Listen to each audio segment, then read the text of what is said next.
हॉटेलसारखी अगदी टेस्टी चमचमीत मिनी बटाटा ग्रेव्ही ही रेसिपी आपण पाहणार आहे. तर हा व्हिडिओ शेवटपर्यंत पहा. नमस्कार, रॉयल किचन मराठीमध्ये आपले सर्वांचे मनापासून स्वागत. मिनी बटाटा ग्रेव्ही बनवण्यासाठी पहिल्यांदा 10-12 हे छोटे बटाटे घेतलेले आहेत. आता ते बॉईल करून घ्यायचे आहेत. अगदी त्याचे साले काढून घेतलेले आहेत. आता ह्या ग्रेव्हीसाठी मसाला 2 चमचे वाळले खोबरं खिसून घेतलेले आहे, 5-6 लसणाच्या पाकळ्या घेतलेल्या आहेत, 2-4 असे आले घेतलेले आहेत, पाव चमचा जिरे, पाव चमचा बडीशेप आणि 1 चमचा तीळ, 1 हिरवी मिरची, 2 चमचे भाजलेले शेंगदाणे, 1 चमचा होममेड मसाला, पाव चमचा हळद, हिंग, कोथिंबीर आणि 1 टोमॅटो आणि 1 कांदा. आता गॅसवर पॅन ठेवलेला आहे. पॅन गरम झाला की त्यामध्ये कोरडे मसाले भाजून घ्यायचे आहेत. पहिल्यांदा आपण तीळ भाजून घेत आहे आणि त्यामध्येच जिरे पण टाकून घ्यायचे आहेत आणि बडीशेप. हे तिन्ही अगदी हलकेसे भाजून घ्यायचे आहेत. आपल्याला गॅस स्लो फ्लेमवरच ठेवायचे आहे, नाहीतर जिरे लवकर भाजले जातात आणि भाजले की मग कडवटपणा येतो. म्हणून हलकेसे असे भाजून घ्यायचे आहेत. त्याचा स्मेल आला की लगेचच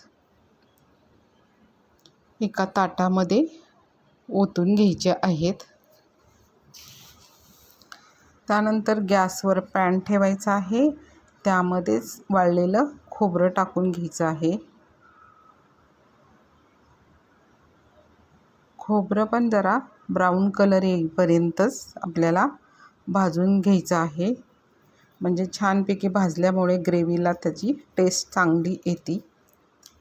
1-2 मिनटं चांगलं भाजले की तेही ताटामध्ये काढून घ्यायचं आहे. गॅसवर पॅन ठेवायचा आहे. परत त्यामध्ये थोडंसं तेल टाकायचं आणि त्यामध्ये आले टाकून घ्यायचं आहे, लसूण आणि हिरवी मिरची. ते जरा 1 मिनटं चांगलं परतून घ्यायचं आहे. थोडासा कलर चेंज करून घ्यायचा आहे त्याच्यामध्ये. आता छानपैकी परतून झाले की त्यामध्ये एक बारीक चिरलेला कांदा टाकून घ्यायचा आहे. कांदा अगदी बारीक चिरलेला आहे, म्हणजे लवकर असा सॉफ्ट होईल. त्यासाठी बारीक चिरून घेतलेला आहे कांदा. तोही चांगला परतून घ्यायचा आहे. आता त्यामध्ये आपण 1 टोमॅटो चिरून घेतलेला आहे, तेही त्याच्यामध्ये टाकून घेतलेले आहे आणि टोमॅटो चांगला सॉफ्ट करून घ्यायचा आहे. 2 मिनटं चांगलं परतून घ्यायचं आहे, म्हणजे कांदा टोमॅटो एकदम सॉफ्ट होतात. आता भाजीला ग्रेव्हीला जसं आपण छानपैकी मसाला भाजला ना, तर ग्रेव्ही पण खूप चांगली होती, अगदी हॉटेलसारखी होती. आता मसाला आपला छानपैकी परतलेला आहे. आता त्यामध्ये भाजलेले शेंगदाणे टाकून घ्यायचे आहे. तेही 1 मिनटं चांगलं परतून घ्यायचं. कांदा टोमॅटो आलं लसूणमध्ये आणि डिशमध्ये काढून घ्यायचा. आता सर्व मसाला जो आपण भाजलेला आहे तो थंड करून मिक्सरचं छोटंसं भांडं घ्यायचं. त्यामध्ये थंड झाल्यावर मसाला टाकून घ्यायचा आहे आणि मिक्सरला अगदी बारीक अशी पेस्ट तयार करून घ्यायची आहे. थोडंसं असं पाणी टाकून त्यामध्ये कोथिंबीर आणि थोडंसं पाणी टाकून मिक्सरला बारीक करून घ्यायचे. अगदी बारीक पेस्ट तयार केलेली आहे, म्हणजे आपली ग्रेव्ही पण एकदम छान तयार होते आहे. आता गॅसवर कढई ठेवायची आहे आणि त्यामध्ये 2 चमचा तेल टाकून घ्यायचं आहे. थोडंसं तेल जास्त टाकायचं, कारण आपल्याला ग्रेव्ही अगदी चमचमीत करायची आहे. आणि त्यामध्ये मी पहिल्यांदा होममेड मसाला टाकलेला आहे. आता गॅस स्लो फ्लेमवरच आहे, म्हणजे आपला मसाला पण जळणार नाही आणि चांगला तळून पण निघतो. आता त्यामध्येच आता आपण जो बारीक केलेला आहे मिक्सरला वाटलेला मसाला तो टाकून घ्यायचा आहे आणि चांगला परतून घ्यायचा आहे. आता हा मसाला चांगला 2-4 मिनटं परतून घेतल्यानंतर त्याला उकळी आली, त्यामध्येच पाव चमचा हळद टाकून घेतलेली आहे आणि पुन्हा त्याला परतून घेत आहे.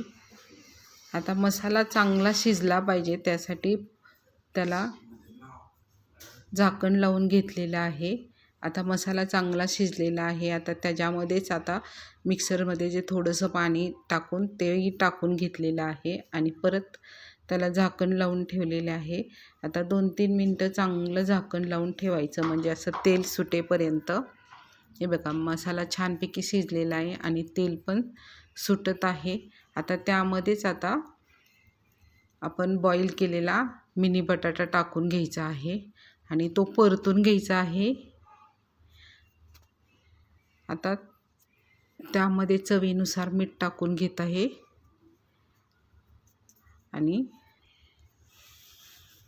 परतून घेत आहे.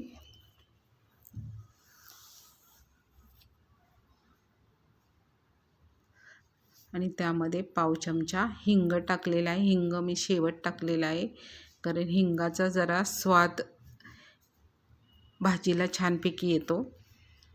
आता त्यामध्येच आता गरम पाणी टाकलेलं आहे. गरम पाणी टाकल्यामुळं काय होतं, जे आपलं भाजीतलं ऑइल असतं ना ते वर असं तरंगलं जातं.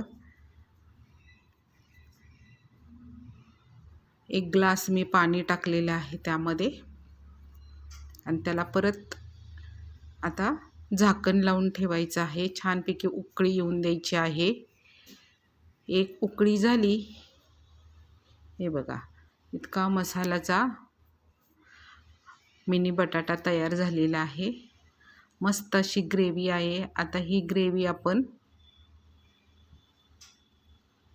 आता गॅस बंद करून टाकायचा आणि आता बाउलमध्ये सर्व करायला ठेवायचं. आता ही ग्रेव्ही आपण भाकरीसोबतसुद्धा खाऊ शकतो, चपातीसोबतसुद्धा खाऊ शकतो, तसंच रोटीबरोबरसुद्धा खाऊ शकतो. मस्त असे कोथिंबीर पण टाकलेली आहे आणि आता सर्व करायला ठेवत आहे. अगदी मस्त अशी घरच्या घरी अगदी हॉटेलसारखी ही ग्रेव्हीचा स्वाद आपण घेऊ शकतो. तुम्हाला ही रेसिपी आवडली असेल तर लाईक करा, सबस्क्राईब करा म्हणजे छान छान रेसिपीचे नोटिफिकेशन तुमच्यापर्यंत पोहोचत होतील. भेटूया अशाच नेक्स्ट रेसिपीमध्ये. धन्यवाद.